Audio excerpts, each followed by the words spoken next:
wanaagsan dhegaystayaal kuna soo dhawaada mar kale iyo barnaamijka Raadraaca Fanka oo aan toddobaadkan ku soo qaadanayno waraysi aanu la yeernay abwaanka Soomaaliyeed Maxamed Cumar Nuur Nidaam.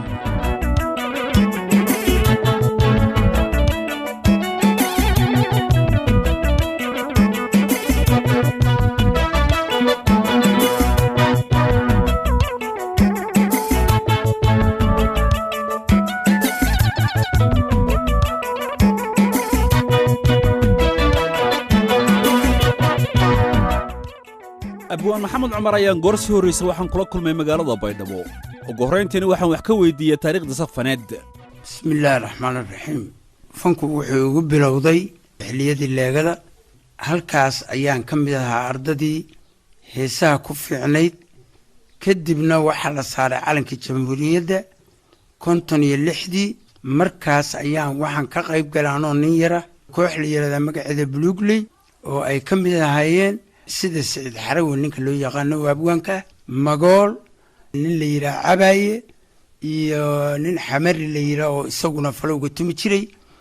riwaayad baan markaa waxaan u qaadnay bari ilaa Boosaaso. intaas anigu waxaan ahaa nin heesaa waxaan qaadi jiray heesii Hargeysa laga qaadi jiray sida Nugul, Damaq, sida Dhaawac, heesaas ayaan qaadi jiray. kadibna fanku tartiib ayuu igu soo kordhay. alxamdulilah rabbil caalamiin. markii dambe waxaan noqday aan iska dareemay inaan ahay nin mu'allif ah. waan jitaabiyey, waa ii hirgashay, waana laygu jeclaaday. dee maantay heesaha aan sameeyey waa kuwa idinku aad taqaaniin. haddii magacyadooda loo baahdana waan kuu sheegaya dhammaan. usoo lama doonaa heesahaasi hal waa noogu faalayn doontaa iyo siyaabihii ay ku dhasheen iyo ujeedooyinkii ay xambaarsanaayeen intaba. ma jireen cid kugu gubaabisay ama gacan kugu siisay fankaaga min bilow ilaa iyo xeerarkii uu soo korayeyba? waa jireen nimanka gabyaaga ahaa oo waagii ugu horreysay raadiyo muqdisho ka gabyi jiray Xaashi Cali Barre iyo raggii lahaa ayaa aad codkayga markay arkeen igu guubaabiyey yiri warniyo waa heesi karta heeska ugu wanaagsan yahay. kadibna saasaan ugu guulaystay. markii aad sugaatay inaad tahay nin abwaan ah oo wax curin kara isla markaasina hal abuurkiisu bulshadu ay ka helayso, ma sheegi kartaa ma sidii ugu horeysay ee aad curisay heesa ha ahaato ama gabay ha ahaato ama geeraar ha ahaato? maalintii electionkii ugu dambeeyey Soomaaliya, dawladdii xilligaas jirtay oo aadan cadda madaxda u ahaa oo si cadaalad darro xun u dhacday laga soo noqday, hees la yiraahdo dumarow dablooga ayaan sameeyey. heeskaasoo lahaa erayadan: daqda sagaaradeeda dabanka loogu aasaa, markay dalaq tiraahdaa dalankeedu yeeraa, hadday dibad maraa tahay ma dileen ninkii degay, dooga saaladaada dandarada ku gaadhaya, ana dib u salaaye dahabkan rag saar iyo daacadii wanaaggii, dugsi aqal dalaaliman darorsooma daayaan, dulsaarkii wareegiyo loo daayay daahii, hadday dadabatu maqan tahay dabayshaas dhaftoo kuma diirinaye. markaas ayaan heeskii bilaabayaa oo waxaan leeyahay dabinaasa nin loo dhigo loo daadiyaanahay, intaan laantu ila doonin, haddii aan digniin helo dibad maradii geedma daaree dibba uma shallaayeen. dumarow dabloogay ilaa duulkii nebi aadan, dandarrada nimankiiyo dulmika maxshadoona ma dabacsanaadaan.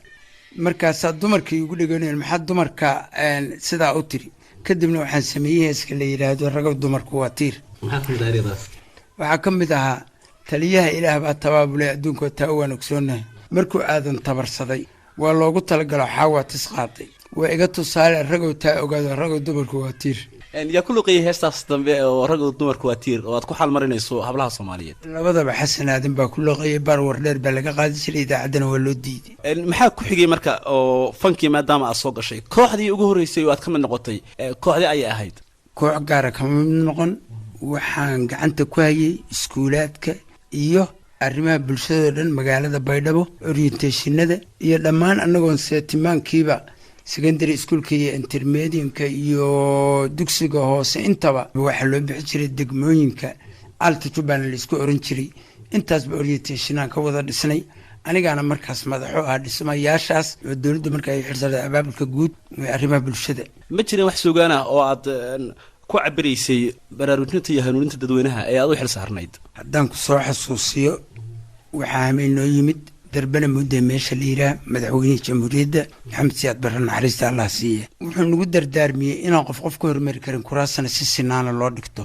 markuu joogay 3 habeen oo uu naga tegay ayaa kuraasi la soo kala hormariyay markii kuraasi la soo kala hormariyay gubernatoriya taliyaha qaybtii iyo raggii madaxda ahayd ayaan heeska caanka oo aad hore u maqasheen siyaasadana loo diro heeskaas ayaan markaas soo saaray oon leeyahay yaan la kala sarreynba amarku ahaa waxaa jira heesa fara badan oo aad caan ku tahay sida markii horeba aad ka dhawaajisay heesahaasi hirgalay heestii ugu horreysay ee aad ku magacaaban tahay ama maskaxdaada ka soo maaxatay waa tuma horta jirto heesa badan baa maskaxdayda ka soo maaxday heesaasna baar wardheer ayaan caan ku ahayeen markii hees walba laga diiday idaacadii yaan waxaan raajiyay hees ku habboon waxaanan soo saaray heeskan la yidhaahdo hanaanka markaan soo saaray weliba waxaa laga reebay 2 bayd waxaa labadii laga reebay waxay ahayd haddaan xasuusto halkay ugu daraydii hadal garashadeenni malaha waad hilmaanteen sidaan kuuga howlgalay ingashada jacaylka hurgumada nacayb kale hadday tani dhabkaa tahay heli maayo sidaan rabo inta kalena hanaankii xasan aadan baa u dhiibay xasan aadan baa hameenkii heesaha hirgal ugu horreysay buu ku galayba wuuna ku guulaystay isaga hameenkii dhan la dhegeysan lagu celcelinayay heesta hanaanka waa hees aad loo jecel yahay isla markaasna aan dhegeystayaasha u dayn doono mar dhow laakiin maxay ahayd sababtii kugu dhalisay in aad heestaasi aliftid xaqiiqadii bas u qaaday dawladda markaa jirta xarfo kamid ayay u qaadatay sidaan kuu sheegay siyaasad wayna ka reebeen intii kalena waa sii daayeen laakiin aniga heestaas waxaan u sameeyey siday ka hadlayso ereyadu siday yihiin adiguna wariya af Soomaaliga waa taqaan ka dhaxraato haddaba heestaasi hanaanka ee uu sameeyay abwaan maxamed cumar nuur nidaam isla markaana uu ku luuqeynayo xasan aadan samatar dhageys wanaagsan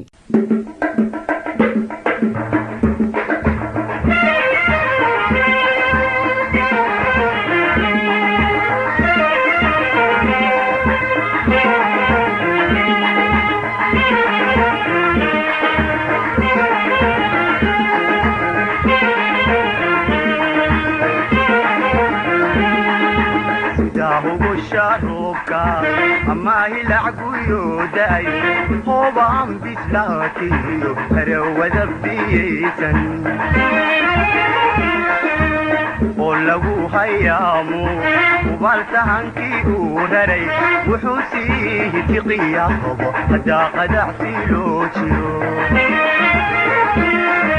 سداه بشاروكا أما يلعبوا يوداي هو بعم بسلاكي هرو ذبيتا قولوا هيامو وبالتهنكي ورري وحوسيه تقيا هدا قدع سيلوتيو هبوني نفتيدا تكسباد كن قطو أزايراي هبوني نفتيدا تكسباد كن قطو أزايراي